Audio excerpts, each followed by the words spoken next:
శ్రీ గణేశాయ నమః. శారదా గురుభ్యో నమః. ఈటీవీ లైఫ్ ఆధ్యాత్మిక ఛానల్ ప్రేక్షకులకు శుభోదయం. శ్రేణస్తు కార్యక్రమానికి శుభస్వాగతం. కార్యక్రమంలో శుభతిథి అంశంలో నేటి పంచాంగ వివరాలు చూద్దాం. ఆంగ్ల తేదీ 17వ తేదీ 8వ నెల 2025 సంవత్సరం ఆదివారం. స్వస్తిశ్రీ చాంద్రమానశ్రీ విశ్వావసునామ సంవత్సరం దక్షిణాయనం. వర్ష ఋతువు శ్రావణ మాసం కృష్ణపక్షం నవమి తిథి రాత్రి 8:31 వరకు, అనంతరం దశమి. కృత్తికా నక్షత్రం ఉదయం 6:46 వరకు, అనంతరం రోహిణి నక్షత్రం. ధ్రువం యోగం ఉదయం 7:24 వరకు, అనంతరం వ్యాఘాత యోగం. తైతుల కరణం ఉదయం 9:43 వరకు, అనంతరం గరజీకరణం. వర్జ్యం రాత్రి 9:45 నుండి 11:15 వరకు. దుర్ముహూర్తం సాయంత్రం 4:51 నుండి 5:41 వరకు. అమృత ఘడియలు రాత్రి 2:15 నుండి 3:45 వరకు. నేటి రాహుకాలం సాయంత్రం 4:30 గంటల నుండి 6 గంటల వరకు. యమగండం మధ్యాహ్నం 12 గంటల నుండి 1:30 వరకు. ఇక ఈనాటి విశేషం ఆదివారం. అందున ఈ రోజున సింహ సంక్రమణ ప్రయుక్త హరిపద పుణ్యకాలం. ఈరోజు అంటే సూర్యభగవానుడు కర్కాటక రాశి నుండి సింహరాశిలోకి ప్రవేశించేటటువంటి సంక్రమణ దినం ఈనాడు. సింహ సంక్రాంతి పర్వంగా కూడా దీన్ని పరిగణిస్తారు. అటువంటి ఈ పుణ్యప్రదమైనటువంటి ఈ సంక్రమణ దినన్నాడు చేసేటటువంటి దేవతారాధన, చేసేటటువంటి దేవతోపాసన, చేసేటటువంటి భగవద్ధ్యానం చాలా చక్కని ఫలితాన్ని ఇస్తాయని శాస్త్రవచనం. అందులో శ్రావణ మాసంలో సర్వదినాలు పర్వదినాలే. అందులో సంక్రమణ పర్వం మరీ విశేషమని శాస్త్రవచనం. అందులో ఆదివారం కలిసి రావటం ఇంకా విశేషం. ఈనాడు జాతకంలో గ్రహదోషాలు ఉన్నటువంటి వాళ్ళు, ముఖ్యంగా సూర్య సంబంధమైనటువంటి దోషం ఉన్నవాళ్ళు ఆదిత్య హృదయ పారాయణ చేయటం, సూర్యగ్రహ ప్రీతికై గోధుమలను దానం చేయటం, అదేవిధంగా ఎర్ర వస్త్రాన్ని కనుక దానం చేసినట్లయితే వారికి ఆ దోషం నుండి నివృత్తి పొందగలుగుతారు.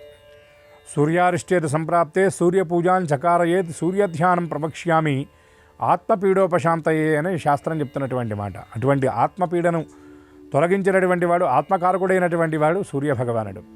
సూర్యగ్రహారాధన కనుక చేసినట్లయితే మిగిలినటువంటి 8 గ్రహాల యొక్క అనుగ్రహం కూడా మనకి లభిస్తుందని భవిష్యోత్తర పురాణంలో ప్రత్యేకంగా ఒక ఖండంలో దీని గురించి విశేషంగా చెప్పబడుతుంది. అటువంటి గ్రహరాటైనటువంటి సూర్యభగవానుడి ఆరాధనలో భాగంగా ఆదిత్య హృదయ పారాయణ చాలా విశేషం. రామాయణంలో యుద్ధకాండలో 100వ సర్గ అయినటువంటి ఈ ఆదిత్య హృదయాన్ని ప్రత్యేకంగా చెప్తారు. ఎటువంటి స్థితిలో ఈ ఆదిత్య హృదయం ఎవరి చేత చెప్పబడిందంటే, యనవంశ సంజాతుడైనటువంటి రాముడు రావణాసురుడి యొక్క బలాన్ని తెలుసుకొని ఆయన కొంత దిగాలు పడినటువంటి సమయంలో అగస్త్యుడు వచ్చి ఆయనకి ఉపదేశించినట్టుగా చెప్పబడుతుంది. ఇది ఆదిత్య హృదయమా అంటే కాదు, ఇది రామ హృదయం, శ్రీమన్నారాయణమూర్తి హృదయం, హరిహృదయం అని కూడా శాస్త్రం చెప్తున్నటువంటి మాట. అటువంటి ప్రత్యక్ష నారాయణుడు అయినటువంటి సూర్యనారాయణుడి యొక్క కృపకై ఈ సంక్రమణ దినం నాడు చేసేటటువంటి ఆదిత్య హృదయ పారాయణ చక్కని విశేష ఫలితాన్ని అందజేస్తుంది. కాబట్టి అందరూ విధి విధాన ప్రసారంగా సూర్యగ్రహ ఆరాధన చేసి శ్రీ సూర్యనారాయణమూర్తి యొక్క దివ్య కృపకు పాత్రలవుతారని ఆశిస్తూ స్వస్తి.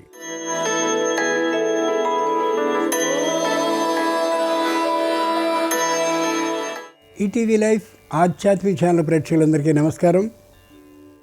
శ్రీరస్తు కార్యక్రమంలో గ్రహయోగం అంశానికి స్వాగతం. ఈనాటి గ్రహయోగం శీర్షికలో మేషాది ద్వాదశ రాశుల వారికి కలిగే శుభ అశుభ ఫలితాలని, అవసరమైన సందర్భాల్లో ప్రత్యామ్నాయ మార్గాల్ని తెలుసుకుంటారు. అంతేకాక ఏ రాశి వారికి ఏ దైవ దర్శనం శుభకరమో, ఏ రాశి వారికి ఏ దిక్ప్రయాణం లాభకరమో, ఏ రాశి వారికి ఏ రంగు దుస్తుల్ని ధరించినట్టయితే సకల కార్య పరిసమాప్తి అవుతుందో, ఏ రాశి వారికి ఏ సంఖ్య నేటికి మాత్రం అదృష్ట సంఖ్యగా ఉండబోతుందో ఆ విశేషాలని క్రమంగా తెలుసుకుంటారు. అంతేకాక ఈరోజు ఆదివారం అయినటువంటి సందర్భంగా, శ్రావణ మాసం అయినటువంటి సందర్భంగా సూర్య భగవానుడిని ఏ విధంగా ఆరాధించాలి, ఏ విధమైనటువంటి శుభ ఫలితాలని పొందుతారు అనే విశేషాల్ని ఇప్పుడు శ్రీకరం శీర్షికలో తెలుసుకుందాం.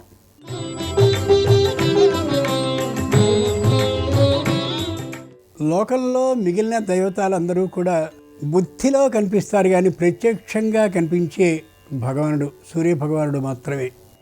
శంకరునికి అభిషేకం కోసం కొన్ని వస్తుద్రవ్యాలను తెస్తే తప్ప అభిషేకాన్ని చేయలేము. ఆర్థికంగా కొంతైనా వ్యయం అయ్యే అవకాశం ఉంటుంది. విష్ణువు అలంకార ప్రియుడు కాబట్టి అలంకారాలని సమకూర్చడం కోసం కొంత ఆర్థికమైనటువంటి వ్యయం అయ్యే అవకాశం ఉంటుంది. కానీ ఏ విధమైనటువంటి ఆర్థిక వ్యయము లేకుండా నమస్కార ప్రియో భాను, నమస్కరిస్తే చాలు ఆశీర్వచనాన్ని ఇచ్చేటటువంటి వాడుగా సూర్యుడు ఉంటాడు. కాబట్టి సూర్యానుగ్రహం కలగాలి అంటే సూర్యుని ఉదయానికి ముందే లేచి ఆయనకి నమస్కారాన్ని చేసి స్నానానంతరం దీప ఆరాధనని కానీ ఇంట్లో చేసినట్లయితే తప్పక ఆ సూర్యభగవానుని అంశ మనం ఏ దీపాన్ని ముట్టించామో ఆ దీపంలో ఉండి తీరుతుంది. అప్పుడే అది పవిత్రమైనటువంటి దీపంగా అయ్యే అవకాశం ఉంటుంది. సూర్యుడిని కుంకుమ కలిపినటువంటి అక్షతలతో పూజిస్తే ఐశ్వర్యం కలుగుతుంది. సూర్యుడిని ఎర్రని మందారాలతో అర్చించినట్లయితే శారీరక ఆరోగ్యం తప్పక కుదుటపడుతుంది, అనారోగ్యం తొలగిపోయే అవకాశం ఉంటుంది. సూర్యుడిని గాయత్రీ మంత్ర జపం కానీ సూర్య ఆరాధన స్తోత్రాన్ని 6 మార్లు కానీ పఠించడం ద్వారా బుద్ధికి సంబంధించినటువంటి విశేషమైనటువంటి లాభాన్ని పొందగలుగుతాం, సకాలంలో నిర్ణయాన్ని తీసుకోగలుగుతాం. సూర్యునికి సంబంధించినటువంటి ఎర్రనైన పుష్పాలతో అంటే ఎర్ర మందారాలతో అలా ఆరాధించినట్లయితే సూర్యుడు సంప్రీతుడై ఏ విధమైనటువంటి మానసిక క్షోభ లేకుండా చేయగలుగుతాడు. సాయంకాలపు సూర్య ఆరాధన కారణంగా ఇంట్లో శుభకార్యాది కార్యక్రమాలు నెరవేరుతాయనేది పురాణ వచనం.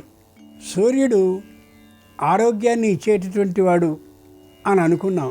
శరీరంలో అతి ముఖ్యమైనటువంటి వంటిల్లు ఉదరం కాబట్టి ఉదర సంబంధమైనటువంటి బాధలు ఏమీ లేకుండా చేయగలిగిన శక్తి సాయంకాలపు సూర్య ఆరాధన వల్ల కలుగుతుంది అని పురాణం తెలియజేస్తుంది.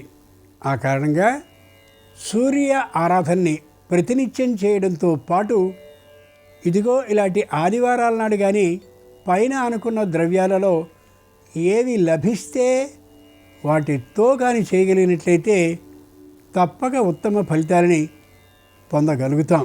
ముందుగా నేటి పంచాంగం. ఈరోజు నవమి ఆదివారం, నక్షత్రం కృత్తిక, ఉదయం 6:46 వరకు, తదుపరి రోహిణి. ఇక నేటి గ్రహస్థితిని పరిశీలించి చూస్తే మిథునంలో గురు శుక్రులు, వృషభంలో రవి బుధులు, సింహంలో కేతువు, కన్యలో కుజుడు, కుంభంలో రాహువు, మీనంలో శని, చంద్రుడు మేషంలో ఉన్నారు. తాత్కాలిక గ్రహస్థితి అనుగుణంగా మేషాది ద్వాదశ రాశుల వారికి కలిగే శుభ అశుభ ఫలితాలని క్రమంగా పరిశీలించి చూద్దాం. ముందుగా మేషరాశి.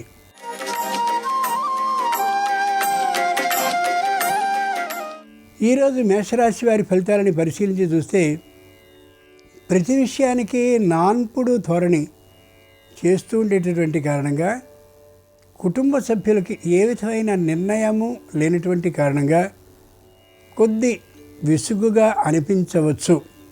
తొందరగా నిర్ణయం చేయడం చాలా మంచిది. ముఖ్యంగా వివాహాది శుభకార్యాల నిర్ణయ విషయంలో ఆలస్యం అనేది ఏమాత్రమూ సరి కాదు.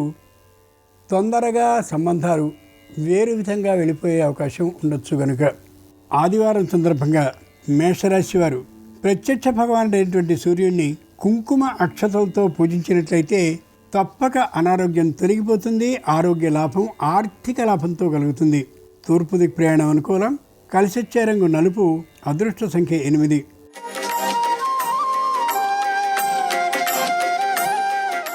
ఈరోజు వృషభ రాశి వారి ఫలితాలను పరిశీలించి చూస్తే ప్రతి విషయంలోనూ కూడా స్పష్టత కలిగి ఉంటారు.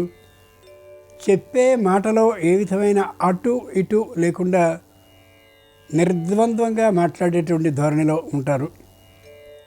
పై అధికారులు ఏదైనా కొద్దిగా గీటుకి అటు వెళ్ళవలసిందిగా ఇటు వెళ్ళవలసిందిగా సూచించినప్పటికీ కూడా అధికారనే ఆలోచన కూడా ఏమాత్రమూ పాటించకుండా ధర్మబద్ధంగానే వ్యవహరిస్తారు.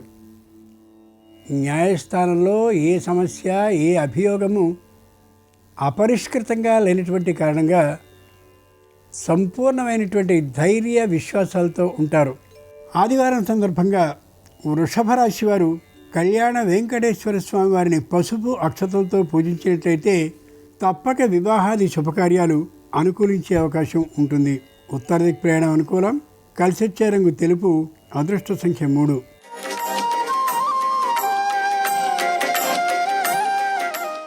ఈరోజు మిథున రాశి వారి ఫలితాలని పరిశీలించి చూస్తే మానసికమైనటువంటి సంతోషంతో ఉంటారు. నూతన గృహాన్ని నిర్మించుకోవడం కోసం కావలసినటువంటి ఆర్థిక సమీకరణ పూర్తి అయి ఆనందంగా ఉంటారు. దాదాపుగా ఇంటిని సొంతం చేసుకున్నటువంటి అభిప్రాయమే అనుకోవచ్చు. వాహనాలకి, యంత్రాలకి తగినటువంటి మరమ్మతులు చేయించే విషయంలో ఆర్థికమైనటువంటి స్తోమతను ఆలోచించుకుని ఎంత అవసరమో అంత మాత్రమే చేయగలుగుతారు. ఆదివారం సందర్భంగా మిథున రాశి వారు శ్రీవీర వెంకట సత్యనారాయణ స్వామి వారిని తమలపాకులతో అర్చించినట్లయితే ఉన్నటువంటి రుణాలన్నీ కూడా తీరిపోయే అవకాశం ఉంటుంది. ఆగ్నేయ దిక్ ప్రయాణం అనుకూలం. కలిసొచ్చే రంగు ఎరుపు. అదృష్ట సంఖ్య 4.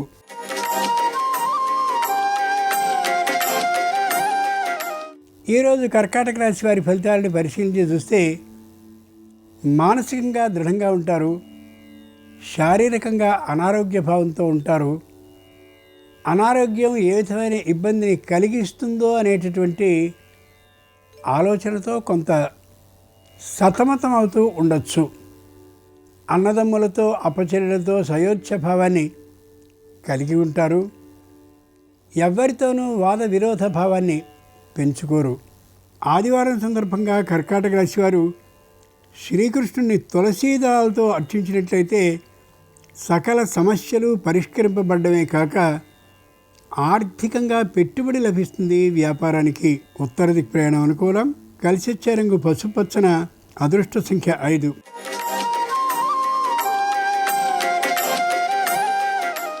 ఈరోజు సింహరాశి వారి ఫలితాలని పరిశీలించి చూస్తే ఉద్యోగంలో మంచి కీర్తి ప్రతిష్టల్ని సంపాదిస్తారు. అందరితోనూ కలుపుగోలుతనంతో ఉంటారు. అహంకార భావం లేకుండా ఉండగలుగుతారు.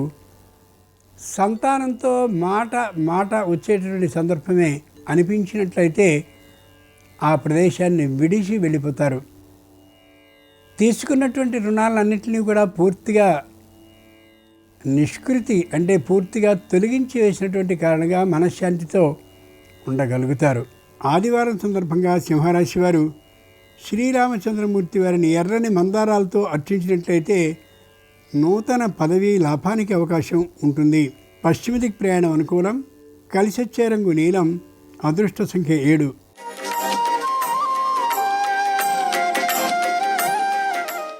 ఈరోజు కన్యారాశి వారి ఫలితాలని పరిశీలించి చూస్తే వీలైనంత వరకు మౌనభావాన్ని ప్రకటిస్తూ ఉంటారు.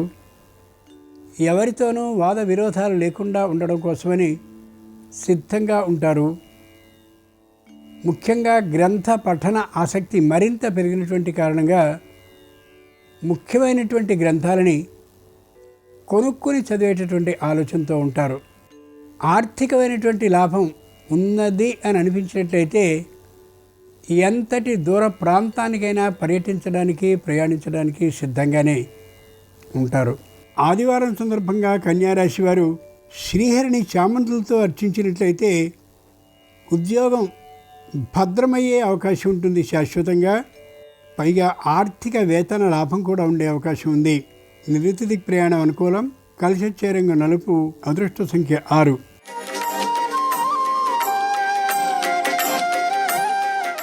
ఈరోజు తులారాశి వారి ఫలితాలను పరిశీలించి చూస్తే స్వతంత్రంగా నిర్ణయాన్ని తీసుకోవాలనే ఆలోచన కలిగి ఉంటారు. తల్లిదండ్రుల సంపూర్ణ సహాయ సహకారాలు ఉంటాయి. అత్తమామలతో కూడా అంత చక్కనైనటువంటి భావాన్ని ప్రదర్శించినట్టయితే కుటుంబం మరింత ముందుకు వెళ్ళే అవకాశం ఉంటుంది. అప్పచెల్లెలతో అన్యోన్య భావం ఉన్నట్లు అనిపించిన మానసికమైనటువంటి విరోధ భావం లోపల ఉండకుండా ఉండదు. ఆ కారణంగా కుటుంబంలోనే తాత్కాలిక వ్యతిరేక భావం ఉండే అవకాశం ఉంది. ఇది సరైనటువంటి విధానం కాకపోవచ్చు కుటుంబ వ్యవస్థకి. ఆదివారం సందర్భంగా తులారాశి వారు హయగ్రీవుణ్ణి కనకాంబరాలతో పూజించినట్లయితే సకల ఆందోళనలు తొలగడమే కాకుండా ఆకస్మిక శుభవార్తని వ్యాపారంలో వినే అవకాశం ఉంటుంది. దక్షిణ దిక్ ప్రయాణం అనుకూలం. కలిసొచ్చే రంగు పసుపచ్చన. అదృష్ట సంఖ్య 9.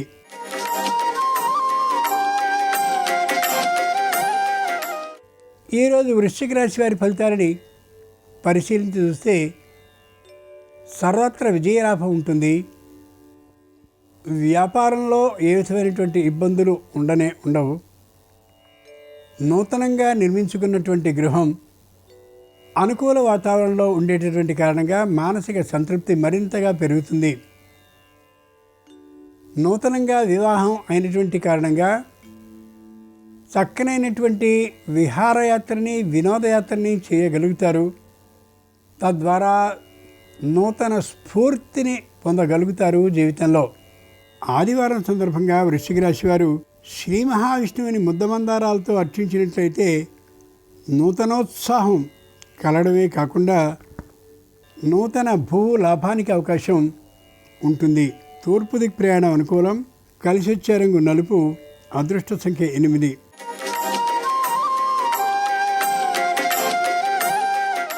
ఈరోజు ధనురాశి వారి ఫలితాలని పరిశీలించి చూస్తే నిర్భయంగా మాట్లాడతారు. పెద్ద చిన్న భావం మాట అలా ఉంచి నిర్లక్ష్య ధోరణి లేకుండా మాత్రం జాగ్రత్తగా ఉండగలుగుతారు. తల్లిదండ్రుల నుంచి వచ్చినటువంటి సంప్రదాయ సంస్కార భావన వీరికి పెట్టని కోటలా ఉంటూ ఉండేటటువంటి కారణంగా ఏ విధమైన వ్యతిరేక భావము ఎవరి పట్ల కలిగి ఉండరు. నూతనమైన వ్యాపార ప్రారంభాన్ని చేయాలని ఆలోచిస్తారు, కానీ ఆర్థికంగా అంతటి వనరులు లేనటువంటి కారణంగా ప్రస్తుతానికి ఆ ఆలోచనని వాయిదా వేసుకుంటారు. ఆదివారం సందర్భంగా ధనురాశి వారు శ్రీ మహాలక్ష్మిని పూజించి పాయసాన్ని నైవేద్యంగా సమర్పించినట్టయితే ఆర్థికమైనటువంటి లాభం వ్యాపారంలో ఇతోధికంగా లభించే అవకాశం ఉంటుంది. పశ్చిమ దిక్ ప్రయాణం అనుకూలం. కలిసొచ్చే రంగు నీలం. అదృష్ట సంఖ్య 7.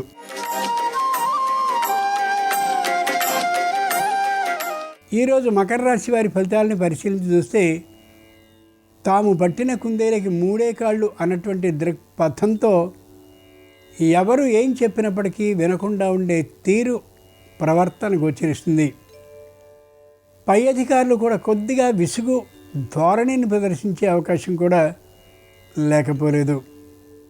ఆరోగ్యపరమైనటువంటి విధానం మధ్యమంగానే ఉంటుంది తప్ప సంపూర్ణమైనటువంటి ఉత్తమ స్థితిలో ఉండే అవకాశం లేకపోవచ్చు. ఆదివారం సందర్భంగా మకర రాశి వారు గణపతిని బిల్వదళాలంటే మారేడు ఆకులతో అర్చించినట్టయితే సంపూర్ణ మనశ్శాంతి కలిగేందుకు అవకాశం ఉండి తల్లిదండ్రులు వృద్ధులు అనారోగ్యవంతులు అయిన వారి ఆరోగ్యాలు కుదుట పడతాయి. తూర్పు దిక్ ప్రయాణం అనుకూలం. కలిసొచ్చే రంగు తెలుపు. అదృష్ట సంఖ్య 2.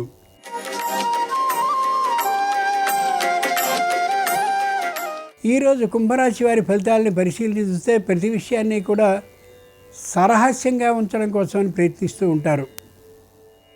ముఖ్యంగా ధర్మబద్ధమైన నిజమైన విషయమే అయినట్లయితే కుటుంబ సభ్యులందరి సమక్షంలోనూ ఆ నిర్ణయాన్ని ప్రకటించడం చాలా చాలా మంచిది. నూతనమైనటువంటి ఉద్యోగాన్నో లేక గృహాన్నో లేక మరో పదవినో చేపట్టాలనేటటువంటి ఆలోచనతో ఉంటారు. అయితే అది సమయం పట్టేటటువంటి ఆలోచన అని ఆ యథార్థాన్ని అర్థం చేసుకోగలగాలి. ఆదివారం సందర్భంగా కుంభరాశి వారు శ్రీ మహాగణాధిపతిని అర్చించి ఆయనకు ఉండ్రాళ్ళని నైవేద్యంగా సమర్పించినట్లయితే నూతన గృహ యోగానికి అవకాశం ఉంటుంది. ఉత్తర దిక్ ప్రయాణం అనుకూలం. కలిసొచ్చే రంగు నీలం. అదృష్ట సంఖ్య 1.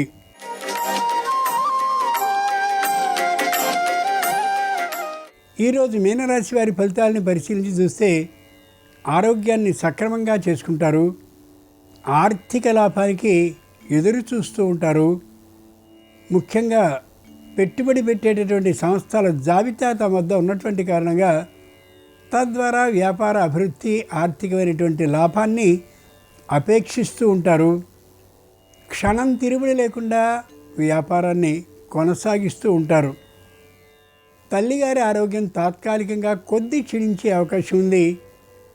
మధ్య మధ్యలో పలకరిస్తూ ఉన్నట్లయితే ఆ అనారోగ్యం తొలగే అవకాశం స్పష్టంగా ఉంటుంది.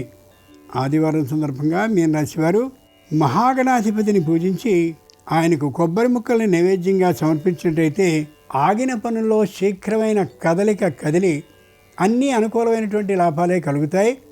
ఆర్థిక లాభం విశేషంగా కలిగే అవకాశం ఉంటుంది. ఈశాన్య దిక్ప్రయాణ అనుకూలం. కలిసొచ్చే రంగు తెలుపు. అదృష్ట సంఖ్య 3. ఇవి ఈనాడు ద్వాదశ రాశుల వారికి కలిగే శుభ అశుభ ఫలితాలు. ఈరోజు ఆదివారం అయినటువంటి సందర్భంగా ప్రత్యక్ష భగవానుడైనటువంటి సూర్యుని సంపూర్ణ అనుగ్రహం సర్వరాశుల వారికి కలగాలని హృదయపూర్వకంగా ప్రార్థిస్తూ, గాయత్రీ మాత రూపమైనటువంటి ఆ సూర్యానుగ్రహం సంపూర్ణంగా కలగాలి హృదయపూర్వకంగా ప్రార్థిస్తూ స్వస్తి. నమస్కారం. ఈరోజు సింహ సంక్రమణం జరుగుతోంది. ఈ సందర్భంగా ఎలాంటి విధి విధానాలు పాటించాలో నేటి శుభం లాభం అనే శీర్షికను పరిశీలిద్దాం. ఈరోజు సాయంకాలం 4:42 సూర్యభగవానుడు కర్కాటక రాశిలో నుంచి సింహరాశిలోకి ప్రవేశిస్తున్నాడు. సూర్యభగవానుడి సింహ సంక్రమణం జరుగుతోంది. ఈ సందర్భంగా కొన్ని ప్రత్యేకమైన విధి విధానాలు పాటిస్తే సూర్యుడి సంపూర్ణమైన అనుగ్రహం కలుగుతుంది. సూర్యుడి సంక్రమణం జరిగిన రోజు చేసే స్నానము, దానము, దీపము విశేషమైన శుభ ఫలితాలను కలిగింపజేస్తాయని ప్రామాణిక గ్రంథాలన్నీ తెలియజేస్తున్నాయి. కాబట్టి ఈరోజు చేసేటటువంటి స్నానం ప్రధానంగా 7 జన్మల్లో చేసినటువంటి పాపాలన్నీ పోగొడుతుంది. జన్మజన్మల దారిద్ర్య బాధల తీవ్రతను తగ్గింపజేస్తుంది. ఈరోజు ప్రతి ఒక్కరూ కూడా గృహంలో తూర్పు దిక్కులో ఒక పీట ఏర్పాటు చేసి ఆ పీట మీద బియ్యపిండితో గుండ్రంగా ఒక ముగ్గు వేయాలి. గుండ్రటి ఆ ముగ్గు సూర్యనారాయణమూర్తికి సంకేతంగా భావించాలి. ఆ గుండ్రటి ముగ్గు మధ్యలో కొన్ని దర్భలను ఉంచాలి. ఆ దర్భల మీద ఒక బిందె ఉంచి ఆ బిందెలో నీళ్లు పోసి ఆ నీళ్లలో ఎరుపు రంగు పుష్పాలు కొన్ని వేయాలి. అలాగే ఆ బిందెలో ఉన్నటువంటి నీళ్లు మీరు స్నానం చేసే నీళ్లలో కలుపుకొని ఆ నీళ్లతో స్నానం చేయాలి. ఇలా చేస్తే ఇది సూర్యనారాయణమూర్తికి ప్రీతిపాత్రమైన స్నానం అవుతుంది. స్నానం పూర్తయిపోయిన తర్వాత ఆ బిందెలో మిగిలిన నీళ్లు మీ ఇంట్లో అన్ని దిక్కుల్లో, అన్ని గదుల్లో సంప్రోక్షణ చేయాలి, అంటే చల్లాలి. ఇలా చేయటం ద్వారా సింహ సంక్రమణం సందర్భంగా సూర్యుడి సంపూర్ణమైన అనుగ్రహం కలుగుతుంది. అలాగే స్నానం చేశాక మీ గృహంలో హాల్లో తూర్పు దిక్కులో ఒక పీట ఉంచి దాని మీద బియ్యపిండితో ముగ్గు వేసి అక్కడ ఒక పెద్ద మట్టి ప్రమిద ఉంచి దానిలో నువ్వుల నూనె పోసి 12 ఒత్తులు విడిగా వేసి దీపాన్ని వెలిగించాలి. ఇది సూర్య భగవానుడికి ప్రీతిపాత్రమైన దీపం అవుతుంది. దీన్ని ద్వాదశ ఆదిత్య దీపం అంటారు. ఈ దీపం వల్ల కూడా సూర్యుడి అనుగ్రహం కలుగుతుంది. అలాగే ఈరోజు మధ్యాహ్నం 1 గంట నుంచి 2 గంటల మధ్య ప్రాంతంలో 1.25 కేజీ గోధుమలు ఎరుపు రంగు వస్త్రంలో మూటగట్టి ఎవరికైనా దానంగా ఇవ్వాలి. దీన్ని రవిహోర అంటారు. ఈ రవిహోరలో ఇచ్చే దానం జాతకంలో ఉన్న రవిగ్రహ దోషాలను తొలగింపజేస్తుంది. అలాగే సకల దేవతా స్వరూపమైన గోమాతకు నానబెట్టిన గోధుమలు బెల్లంతో పాటు కలిపి ఆహారంగా తినిపించాలి. దీనివల్ల కూడా సూర్యుడి సంపూర్ణమైన అనుగ్రహం కలుగుతుంది. సింహ సంక్రమణం సందర్భంగా ఈరోజు ఉపవాసం ఉంటే చాలా మంచిది. పగలు ఉపవాసం ఉండి రాత్రికి గోధుమ రవ్వతో తయారు చేయబడిన పదార్థాలు ఆహారంగా స్వీకరించాలి. దానివల్ల జాతకపరంగా ఉన్న సూర్యగ్రహ దోషాలు, రాశిపరంగా ఉన్న సూర్యగ్రహ దోషాలు వీటన్నిటి నుంచి సులభంగా బయటపడవచ్చు. ముఖ్యమైన కార్యనిమిత్తమై బయటికి వెళ్ళేటప్పుడు సూర్యభగవానుడికి సంబంధించిన ఓం ఇంద్రాయ నమః, ఓం గభస్తయే నమః ఈ 2 నామాలు చదువుకొని బయటికి వెళ్ళాలి. శ్రావణ మాసంలో వచ్చే సింహ సంక్రమణం సందర్భంగా ఈ 2 నామాలు చదువుకుని వెళితే సూర్యుడి అనుగ్రహం సంపూర్ణంగా కలుగుతుంది. అలాగే ఈరోజు ప్రధానంగా ఎవరైనా సరే సూర్యుడికి అధిష్టాన దైవమైనటువంటి విష్ణుమూర్తి ఆలయ దర్శనం చేస్తే సమస్త శుభాలు చేకూరతాయి. ఆదిత్య హృదయ స్తోత్రం కానీ సూర్యాష్టకం కానీ ఈరోజు చదవటం లేదా వినటం ద్వారా కూడా సూర్యభగవానుణ్ణి సులభంగా ప్రసన్నం చేసుకోవచ్చు. ముఖ్యమైన కార్యనిమిత్తమై బయటికి వెళ్ళేటప్పుడు బెల్లం ముక్క నోట్లో వేసుకుని నవ్వులుతూ వెళ్ళటం ద్వారా కూడా సూర్యుడి అనుగ్రహానికి సులభంగా పాత్రులు కావచ్చు. సూర్యుడు కర్కాటక రాశిలో నుంచి సింహరాశిలోకి మారుతున్నటువంటి తరుణంలో సూర్యుడికి ప్రియమైన స్నానం చేయటం, సూర్యుడికి ప్రియమైన దీపం వెలిగించటం, సూర్యుడికి ప్రియమైన దానం ఇవ్వటం, సూర్య సంబంధ స్తోత్ర పారాయణ చేయటం ద్వారా ఉద్యోగపరంగా ప్రమోషన్లు తొందరగా అందిపుచ్చుకోవచ్చు. రాజకీయ రంగంలో మంచి పురోభివృద్ధిని సాధించవచ్చు. అలాగే అనారోగ్య సమస్యల తీవ్రతను తగ్గింపజేసుకొని ఆరోగ్య ప్రాప్తిని సిద్ధింపజేసుకోవచ్చు. ఈ విధి విధానాలు పాటించండి. సూర్యుడి సంపూర్ణమైన అనుగ్రహానికి సులభంగా పాత్రులు కండి. అలాగే రేపు శ్రావణ మాసంలో వచ్చే ఆఖరి సోమవారం. ఈ సందర్భంగా పరమేశ్వరుడికి సంబంధించిన పంచోపచార పూజ ఏ విధంగా నిర్వహిస్తే శివానుగ్రహానికి సులభంగా పాత్రులు కావచ్చో రేపటి శుభలాభం అనే శీర్షికను పరిశీలిద్దాం. నమస్కారం. ఈ కార్యక్రమాన్ని తిరిగి చూడాలనుకుంటే www.youtube.com/ETV Life Spiritual లో చూడవచ్చు.